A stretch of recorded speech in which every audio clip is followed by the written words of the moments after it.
আমি 1971-এ ফজা পাগলা, আর ফজা পাগলা যে প্যাথোলজিক্যাল লায়ার সেটাও দেখাই দিব। আসেন আল্লাহর ওয়াস্তে শুরু করি। আসেন এগুলো আমরা দেখি, আগে তার কথা শুনি, তারপরে আমরা পরীক্ষা করে দেখি কতটা সত্য আর মিথ্যা কিনা। প্রথম দাবি, সে 1971-এর 9 মার্চ পতাকা উড়াইছে। দেখেন এডিটর সাহেব তার কথাটা আচ্ছা এইবার আসেন দেখি কিশোরগঞ্জে কে কবে স্বাধীন বাংলাদেশের পতাকা উড়াইছিল। 1971 সালের 6 মার্চ অকুতোভয় ছাত্রনেতা কামরুজ্জামান কমরু কিশোরগঞ্জে সর্বপ্রথম স্বাধীন বাংলাদেশের পতাকা উত্তোলন করেন। কিশোরগঞ্জে পতাকা উড়ানো হয়েছে 6 মার্চ, 9 মার্চ না। আর সে উড়ায় নাই। এডিটর সাহেব একটা স্কোর কার্ড করেন না পাশে, শেষে দেখুন নি ওই পাস করিছে না ফেল করিছে, লেখেন পতাকা উড়ানোর দাবি, নাম্বার কত দিমু, দুটে শূন্য, লাড্ডা গোড্ডা।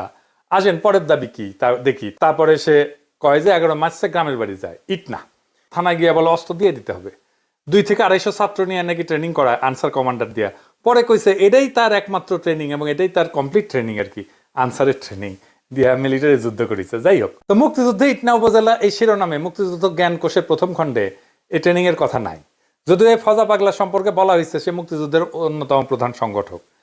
তাহলে এডিটর সাহেব ইটনা ট্রেনিং করানোর দাবির পক্ষে কোনো প্রামাণ্য রেফারেন্স বইয়ে এভিডেন্সে নাই। তাহলে ইডিও সে লাড্ডা গোড্ডা দেন। এডিটর সাহেব 2-0, কি আর করবেন, যা দিবেন হাতে তাই যাবে সাথে। এরপরে সে বলতেছে 21, 22 এবং 23 জুন সে তামাবিল জাফলং এ মীর শওকতের আন্ডারে যুদ্ধ করেছে। সে ছিল ডাউকিতে, নিজেই কইছে। দেখেন এডিটর সাহেব এই অংশটা। পাকিস্তানি হানাদার বাহিনী জাফলং তামাবিলে ছিল, আর আমি ছিলাম ভারতের শিলংয়ের কাছে ডাউকির পারে। 3 দিন এখানে যুদ্ধ করেছিলাম। মুক্তিযুদ্ধের সামরিক অভিযান 2য় খণ্ডে যে এই জায়গাটা যুদ্ধের কথা বলছে না, ওই যে তামাবিল জাফলং, ওই যুদ্ধের সব যুদ্ধের বর্ণনা আছে। এটা হচ্ছে রাধানগরের যুদ্ধ।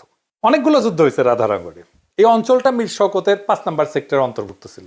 ফজার দাবি অনুযায়ী সে মুজিব বাহিনীর সদস্য ছিল। দেখান এডিটর সাহেব, দেখান সে মুজিব বাহিনীর সদস্য। মুজিব বাহিনীর সদস্যরা দেশে ঢোকার আগে দেশ স্বাধীন হয়ে যায়। দেশের একটা ক্ষুদ্র অংশ পার্বত্য চট্টগ্রাম দিয়ে ঢোকে শেষ দিকে।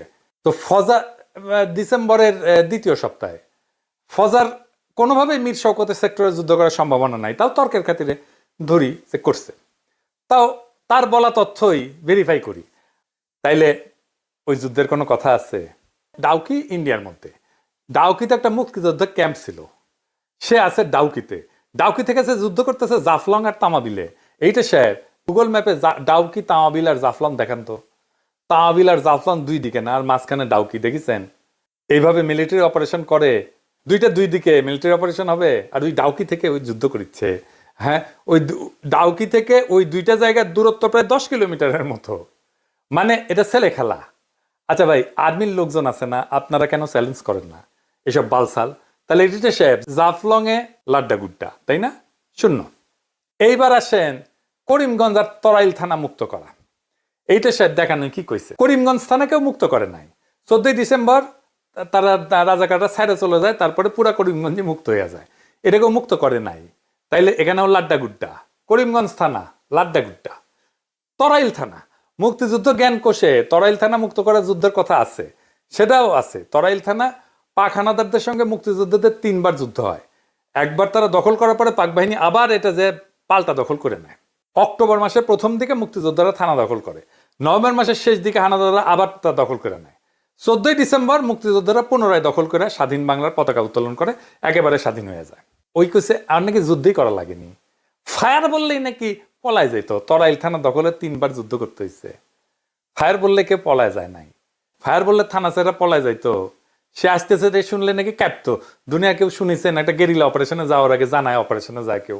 ওই তো যুদ্ধের বেসিকই জানে না। আগে সে আসতেছে এটা জানায় দেয়, জানায় দিয়ে অপারেশন করে কেউ।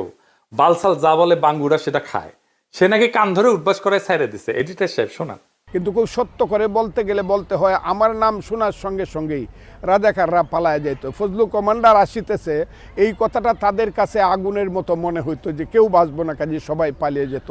কাজে কোনো থানা দখল করতেই আমাকে ওইভাবে যুদ্ধ করতে হয় নাই। খালি একটা ফায়ার ফায়ার বলার সঙ্গে সঙ্গে একটা ফায়ার দিলেই বুঝছে যে আমাদের জীবন হবে, রাজাকাররা পালিয়ে গেছে।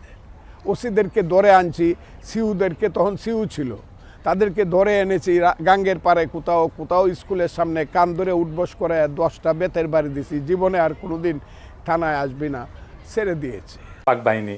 তাহলে এখানে লাড্ডা গুড্ডা, ডাবল শূন্য। এইটা সাহেব দেন। ফাইনালি সবচেয়ে মজার যুদ্ধ আসেন এর দেখি। সে বলতেছে 9 ডিসেম্বর কালনি কুশিয়ারা এসে যুদ্ধ করছে। তার কাছে জানতে চাইছে যে তার কি কখনো এমন মনে হয়েছে যে সে আর কখনো বাঁচবে না। সে কইতেছে এই কথাটা আগে শোনান কি কইতেছে। এটা হলো 9 ডিসেম্বর 1971 সাল, এইটা আমি বলি নাই আপনাকে।